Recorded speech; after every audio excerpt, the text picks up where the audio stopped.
Welcome back to another episode of Sundays with Josue. I am super excited for this particular episode.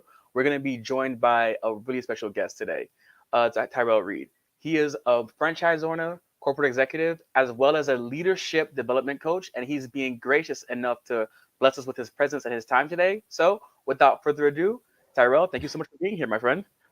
Sway, thank you for having me. I appreciate this. Of course, it's my pleasure. One of the things this for those of you who may not know, if it's your first time watching, the purpose of this show is to serve as education, motivation, and inspiration for the future generation of entrepreneurs. And I myself am a budding entrepreneur. However, it's nice to be able to bring on people like you, Terrell, that have much more experience than I do, to be able to give the audience even more and more value. So thank you for your time as well. Absolutely. I'm happy to share. So yeah, Terrell, I gave a bird's eye view of who you are, what you do, but yeah, give people a little bit more context about yourself and your background.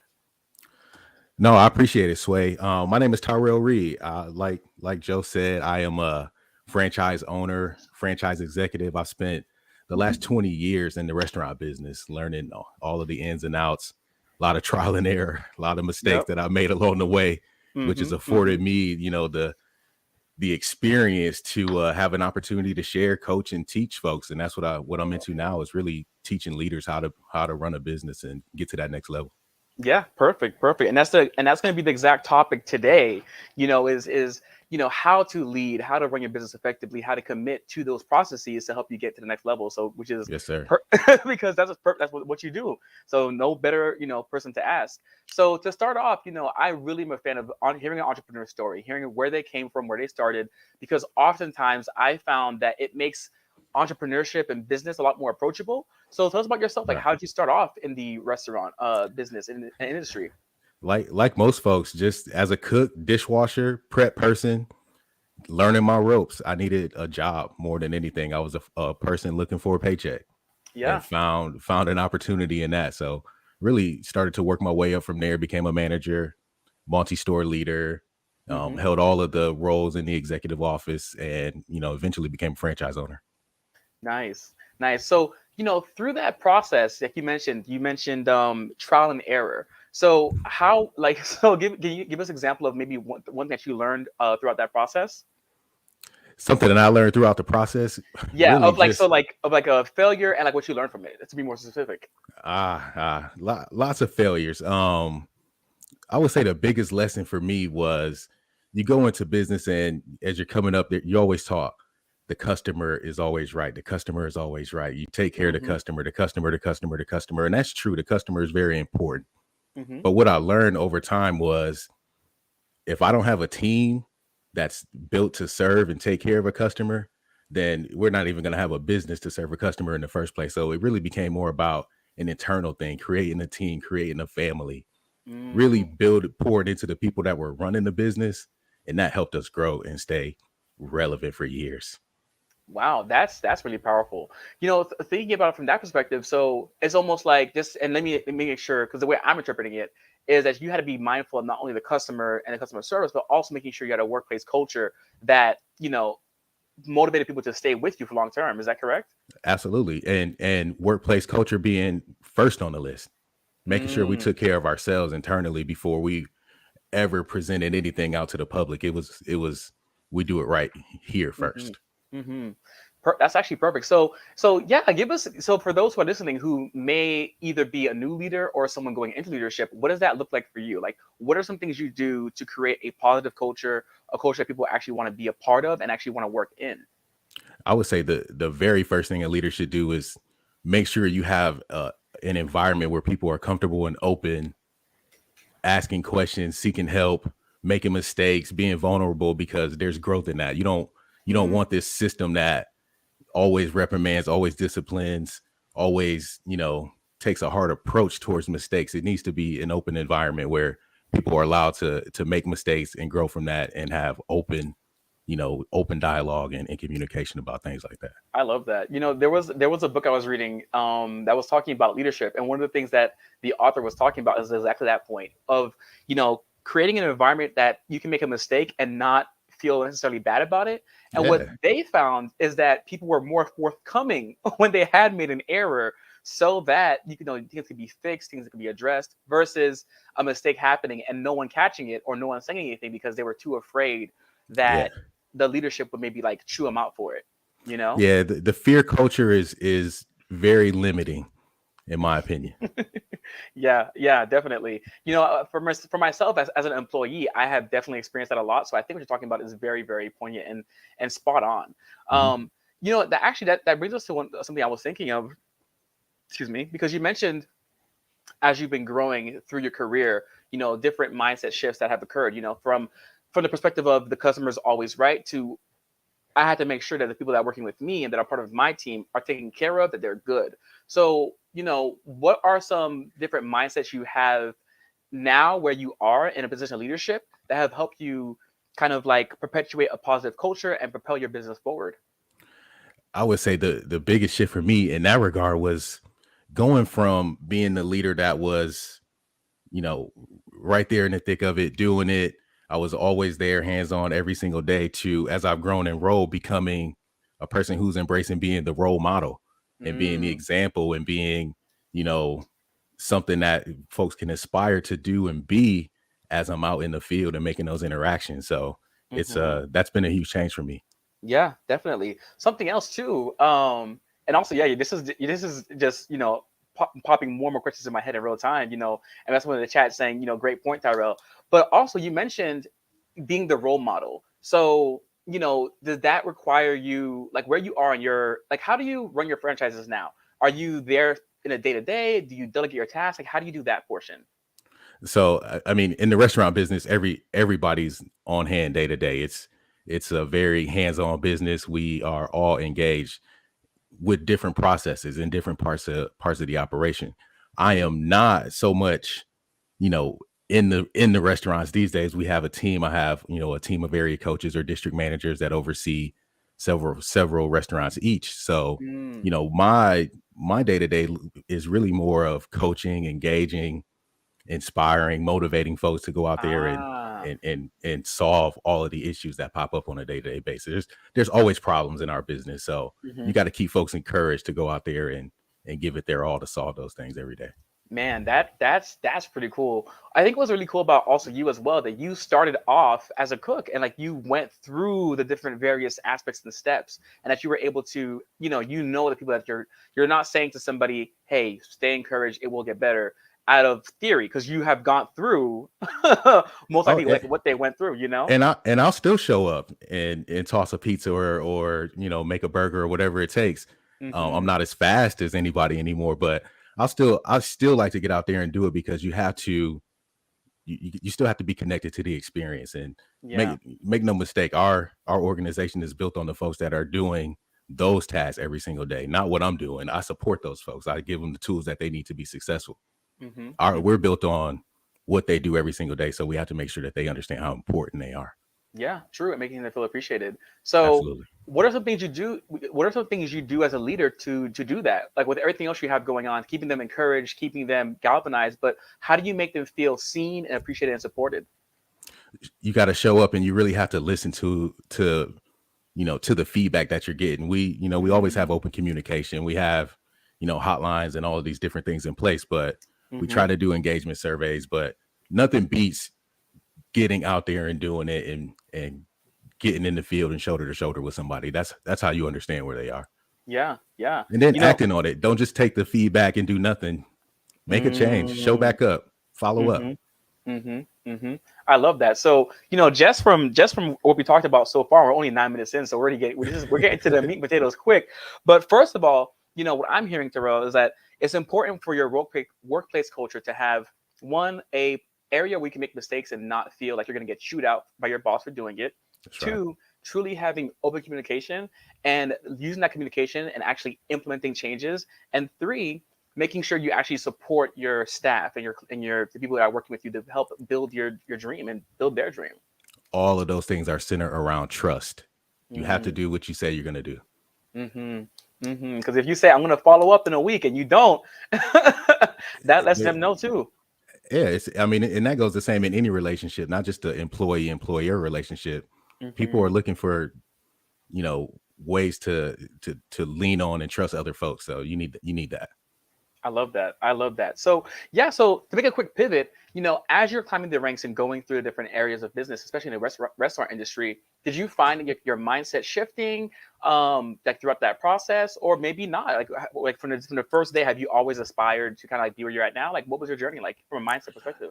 No, I mean it was constant shifting and adjusting the mindset because new doors were opening for me. I was Mm, always a person that said yes to opportunities. I'm always willing to learn and grow and do something different or something new. mm-hmm. But I had no idea that I would be doing what I'm doing right now. I could not, I can't Ah, say that this is what I knew I was always going to do this. No, it was just taking the next step, taking the mm-hmm, next step, taking the next mm-hmm. step. That's one thing I love about the entrepreneurial journey, man. I feel like every single person, no matter where they're at now, for the most part, didn't plan that 20 years in advance, right? They were kind of just taking it day by day, taking next step by next step until, and being flexible in the moment. So, like was there like a certain pivot point for you? I would say, yeah, when I decided, well, not when I decided, but when we started to have kids, when my Mm, wife was pregnant with our first child, everything was different there. I gotten into my first restaurant, but it became more of a, okay, now let's be intentional about mm. really taking the career to the next level and being focused on, you know, really capitalizing on opportunities at that point. I love that. That's one thing I've experienced in my business as well is that, as I started to focus more on it, I started to receive over indexing returns, So Hmm. actually, let's talk about that a little bit more because I know you mentioned that you were able to help other people start their franchises. And so I know you probably have had a chance to see those who have become greatly successful versus those who did not. So what are some differences in those two different groups of people that you have seen? Good question. When it comes to, especially in the restaurant business, when it comes to the difference between folks being successful and not making it, there's always a lot of different reasons that play into that. But I can Mm-hmm. tell you on a level playing field, the the entrepreneurs or the investors or the owners that had a mindset of continuously investing and improving their business over time were far and away more successful than those who were Mm, complacent and sat back and enjoyed even a mildly successful business for a period of time. Those mm-hmm. that didn't continuously improve and optimize and reinvest eventually fell off. Mm, that is very interesting. So it's almost like because I heard a phrase, I think it was a quote somewhere that someone said, "If your business isn't growing, it's dying." Um, That's franchising. mm. Every so franchising, for folks that don't know, these are, expiring agreements. You sign a franchise agreement, that's a 10-year business or 10-year agreement or a 15-year agreement. So you have to always, as a franchise company, always grow, Ah, always, sign more deals, always create new territories and new products because it's you have expiring deals. So you have to grow. that is very interesting. I actually wasn't aware of that. So when that 10 years is up, do you then have to like reapply and do they look at your performance? How does that work at the end of the 10-year point? Well, there has to be, decisions to be made on both sides. A franchisor does not have to honor a renewal. Um, Oh a man. franchisor does not have to, allow you back into the system. A franchisee does have an option, but it really depends on your agreement. You could leave, you could stay, you could try to rebrand. I've seen it happen a lot of different ways. Oh my goodness, that's really that's cool. So you really are in that case held accountable by the system itself because you know that come 10 years from now, I may be able to get renewal, I may not be able to get a renewal, and you've already invested so much into this opportunity Mhm. at that point. That is very interesting. So actually on the topic of accountability, what are your thoughts on accountability as it pertains to a business owner or entrepreneur? Well, your number one accountability is to your business and to your team.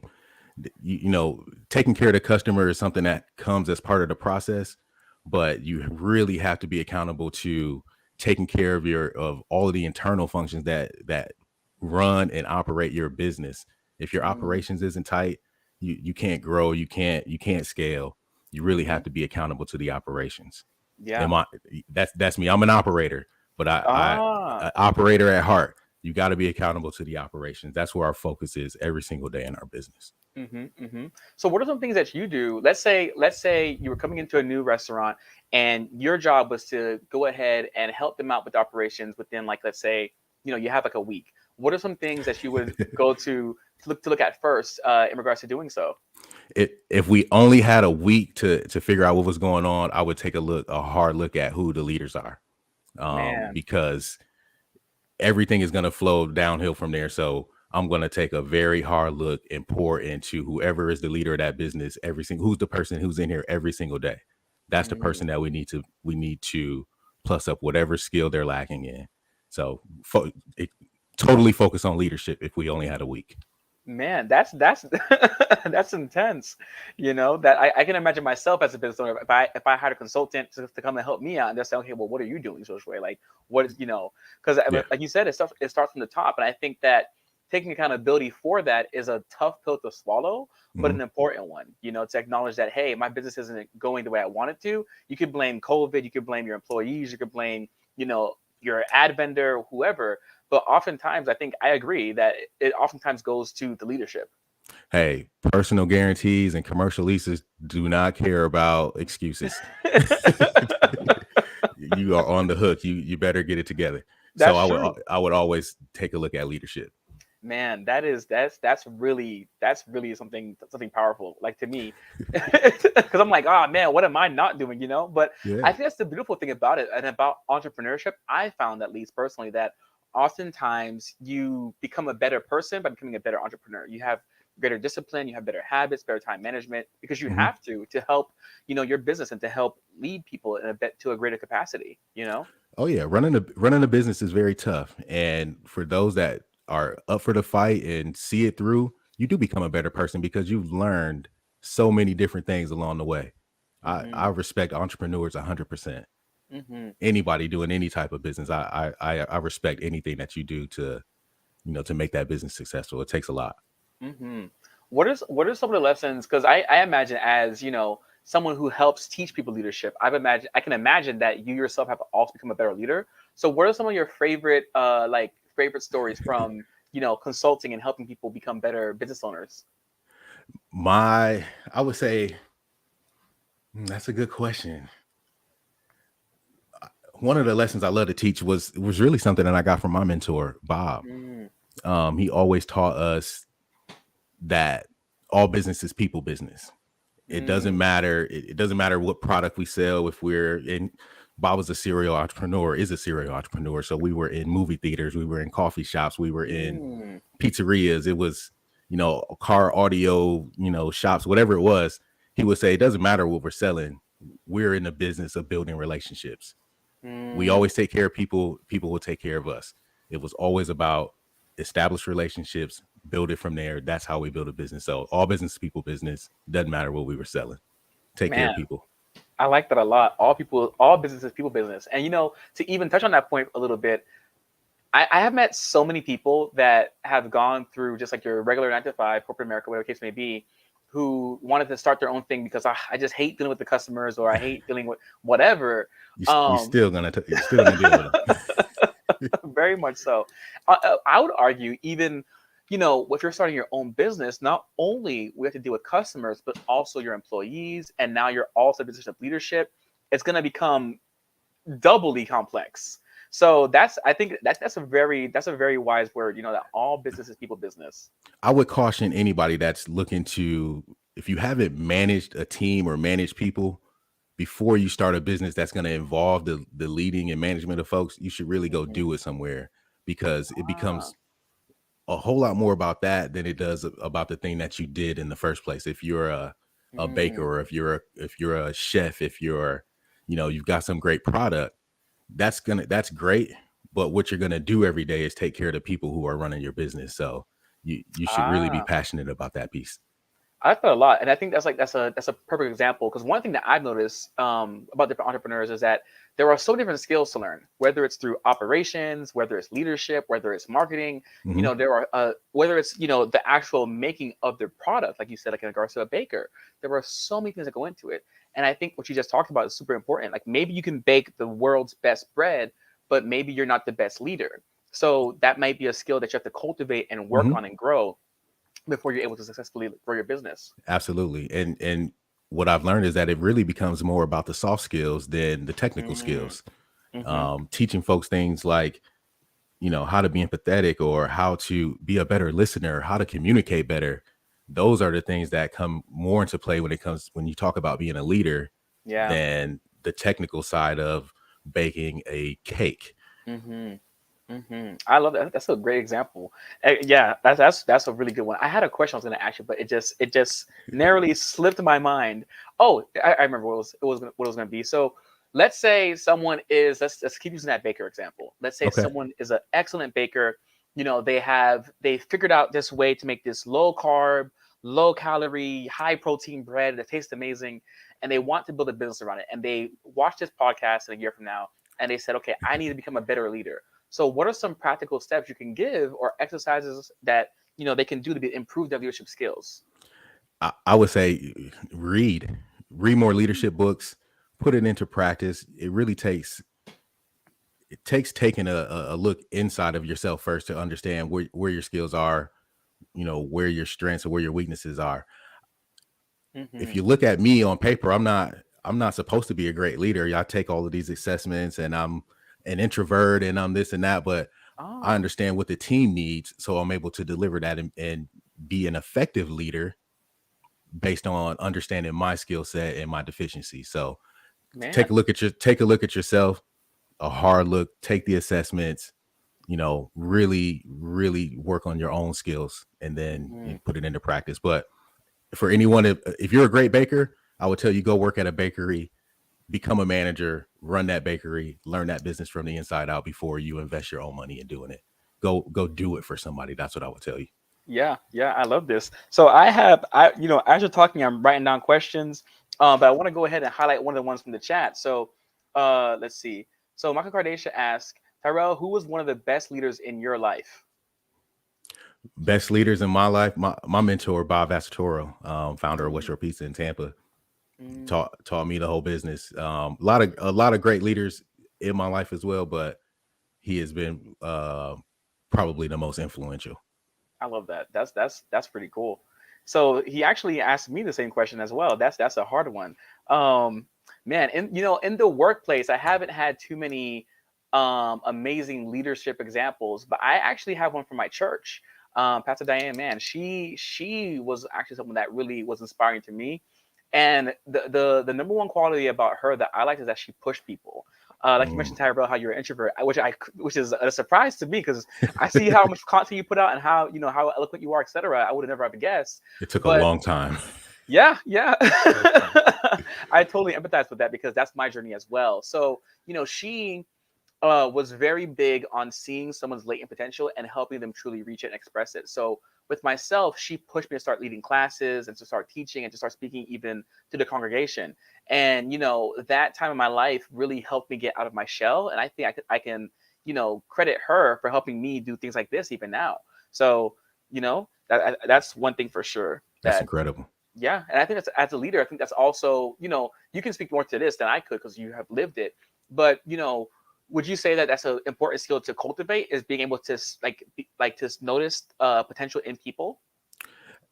Well, absolutely. As a leader, you have to be able to see it before they do. Not have to, but it's to your benefit to see it because some folks will have potential that they don't even see.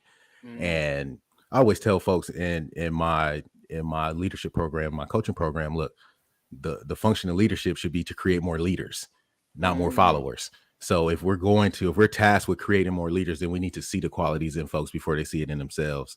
And man. that's a great question from Michael because I actually ask that every time I interview a new leader for our company.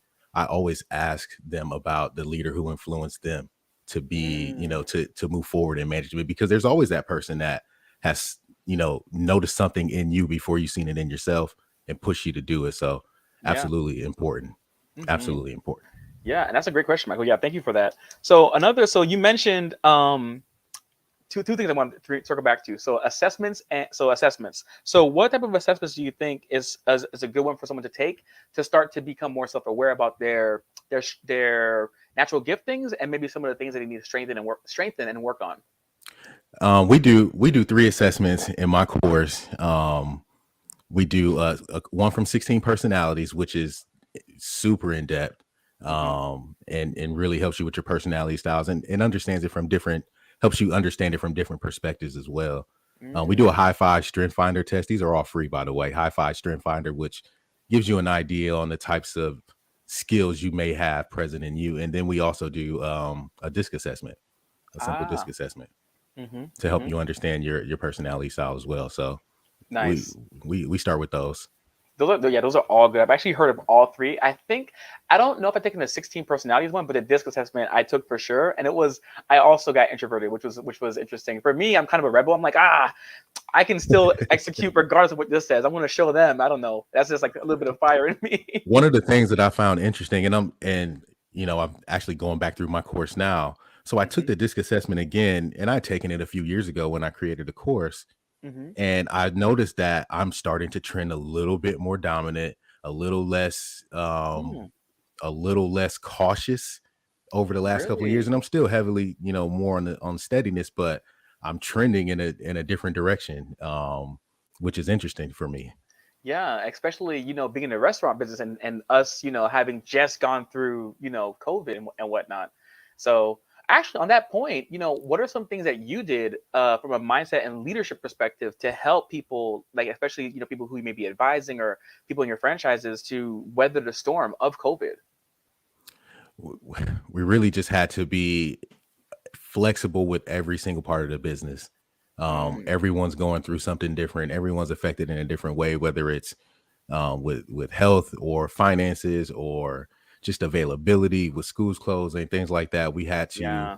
We had to find ourselves being more flexible than we'd ever been. So that was good. And then and being present, Hmm. not leading from Zoom, which we had to do for a long time. But when we were able to get back out there, get face to face with folks, shake hands, just try to get back to normal. Hmm. That makes sense. I think also too, when you mentioned being present, because I've in different times in my life, I've had leadership who they weren't very really, they weren't always around, or if they're around, they weren't available, they weren't like really Mhm. present in that moment.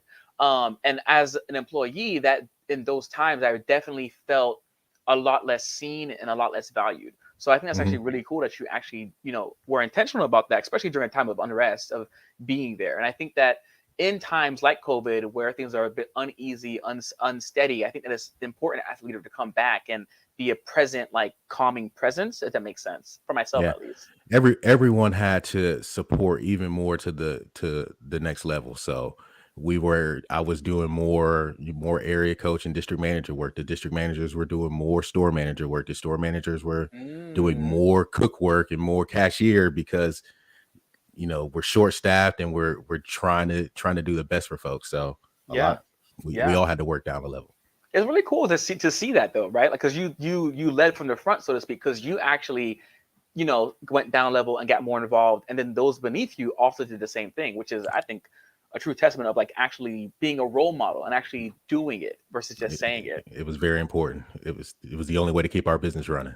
Yeah, and you did. So you mentioned also, aside from the assessments, you also mentioned some reading books. So to that Baker, what are some things, like what are some books you'd recommend them to read to start to cultivate those soft skills? Good books to cultivate. No, let me look over there. There's so many good ones. Hmm. Let me pull up one of my favorite one of my favorite books. Speed of Trust. Stephen Covey is a good one. Speed of Trust.